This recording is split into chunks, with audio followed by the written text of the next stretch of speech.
With all the difficulties in getting around the city and finding a place to park, there should be more appetite for life without cars, or at least car ownership.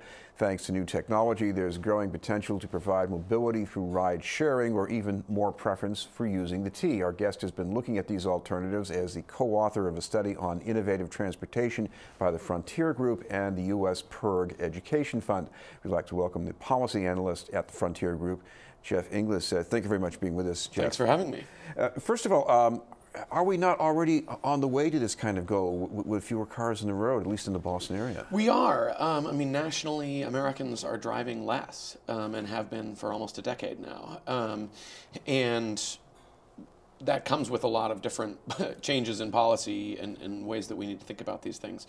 But what we're looking at here is the types of things that can help other people, help more people get around more easily without using a car, without having to own a car.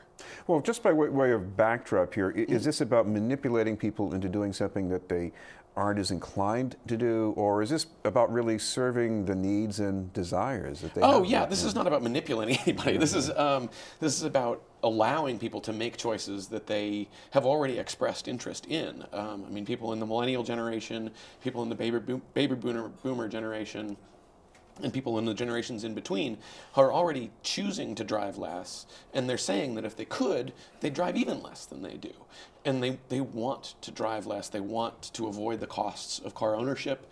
They want to avoid paying for insurance and gas and maintenance and all these different costs that come with this giant vehicle in your yard. Well, your report has looked at a number of cities. Talk about Boston. How does Boston stack up? Boston stacks up really well. Boston is tied for fourth in the nation in our ranking, which looked at 11 different types of services and how they help people get around. And that includes things like ride sourcing, which are things like Lyft and Uber. It also includes things like real-time vehicle tracking. So can you use Nextbus? Can you use Move It on your phone to find out where your next bus or train is going to be, or how long it's going to take.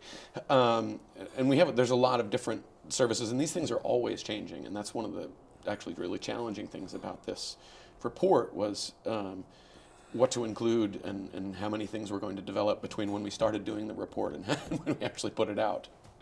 But you're also looking at ways to encourage more of this. So what's the missing piece? The missing piece is, I think, I don't know if it's a missing piece. I think it's that communities, policymakers, governments, planners, but even people who are involved in their communities haven't traditionally thought about the existence of these tools. And there's a really good reason, which is that they haven't existed for very long. Some of them less than 5 years, all of them less than 10. I mean, the smartphone didn't exist 10 to 15 years ago, so how could you have an app that would allow you to do anything at all on a smartphone?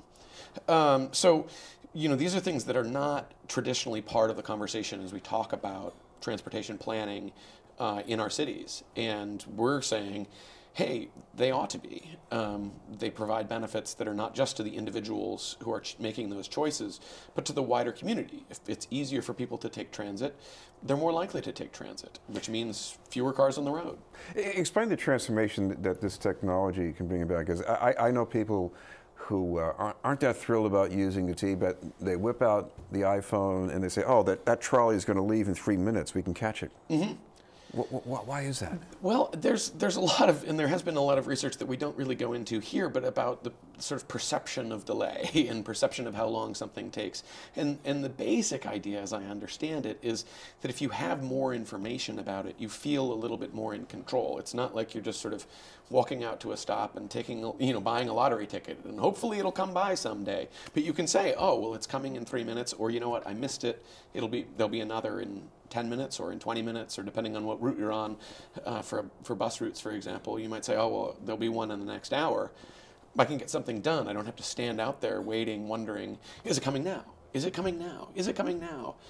Which heightens people's sense that it's not a usable system because they don't know enough about, it allows them to use it more efficiently. Well, this winter, people have been struggling with the condition of trains, the condition of tracks and signals. People say, these things are frills, or are they frills? They're not. They're important parts of the urban fabric. I mean, we look and people have been struggling with walking down the street. You know, and I don't think anybody would say pedestrians. You know, people who walk. That's the definition of a city is a walkable area. You know, there certainly have been blocked cars and blocked buses, but all of these things together make a community and make a transportation system. And what we're talking about is giving people more choices.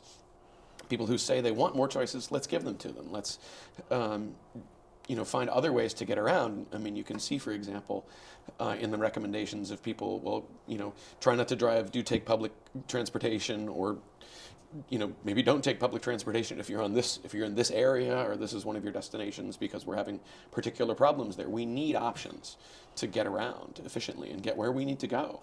And this is about finding ways, and this explores the ways that in the cities in which these technologies work together the best to give people more options. Well, new technologies do cost more money if you want more exposure to Wi-Fi on public transportation system, for example, and to use their data. So it's tough to get money, isn't it?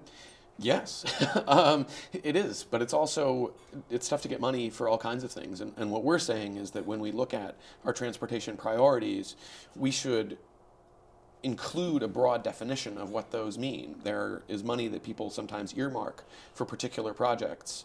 And one way of thinking about it that could be different could be thinking about it for particular results. You know, how many people get from A to B per $1 million spent on a particular project, for example. And some of these are fairly low cost in the sense that they don't involve a lot of government investment at all. It's a private company who, you know, puts together an app and puts together drivers and things like that, who, you know, just sort of lay their service over the existing roadways. But what they can do is they can have people who are driving and have more of the cars be in use, rather than people just circling the block endlessly looking for a parking space. They can just go somewhere, drop someone off, go pick someone else up, go somewhere else and drop them off, and nobody has to circle the block. Finally, about a possible collision course here, because we kind of the possibility of more demand for ride-sharing vehicles. You don't want to leave neighborhoods out, right. But in the same neighborhoods you get people who don't want to lose on-street parking spaces. So any advice for navigating that? Well, I think the thing to do is to remember, when we're talking about the benefits of on-street parking, there are definitely community benefits to residents in the area. There are also benefits to allowing car sharing. I mean, maybe people in that community would actually prefer not to own a car, but they would just prefer ready access to a car when they do want one.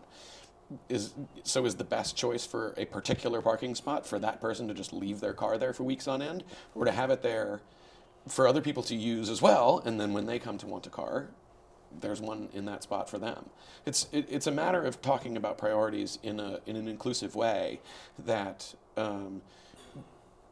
that accepts that the world is a different place and that people are getting around different ways and that they want to get around different ways. We should mention, if people want to catch up in this report, they can check it out online as well? At frontiergroup.org. All right. Thank you very much for being with us. Thank you very much. From the Frontier Group, Jeff Inglis. We'll have more news in just a moment.